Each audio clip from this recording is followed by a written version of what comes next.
नमस्कार मंडळी. तर आपलं सुरू आहे सध्या पिगी बँक चॅलेंज, ज्यामध्ये आपण आजची जी तारीख आहे त्यासमोर शून्य लावून तेवढी अमाऊंट या पिगी बँक मध्ये टाकत असतो. तर आज तारीख आहे 5 एप्रिल, म्हणजे 5च्या पुढे 50 रुपये.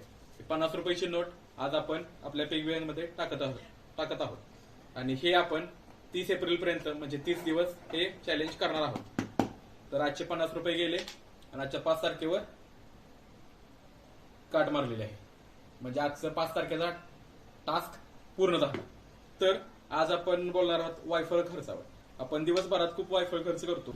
तर आता एक माझा मित्र आहे विवेक म्हणून, तर त्यांना 1 किलो चिक्कू आणलेले कमी पैशात मिळत होते म्हणून. पण कमी पैशात का दिले त्या माणसानं, कारण ते कच्चे होते. तुम्हाला 2-3 दिवसात पिकेल म्हणजे संपून टाका. मग हे स्वस्त भेटत होते म्हणून 1 किलो घेऊन आला. आता 1 किलो एकटा किती खाणार. मग त्याने पिकायला ठेवले त्याच्या बेड खाली आणि त्याची चिक्कू तिथंच राहिली. तो माणूस मला 2-3 दिवसांनी पिकतील. त्याच्यानंतर तो चुक्की ठेवून विसरून गेला. का? कारण 2-3 दिवसांनी पिकणार होते.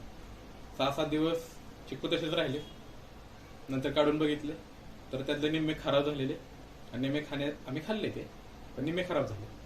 मग इथं वायफळ खर्च आला का? चिक्कू तर चांगली गोष्ट आहे, पण कमी पैशात मिळत होते म्हणजे त्याने 1 किलो घेतले. जर त्याला जेवढे हवे होते तेवढे घेतले असते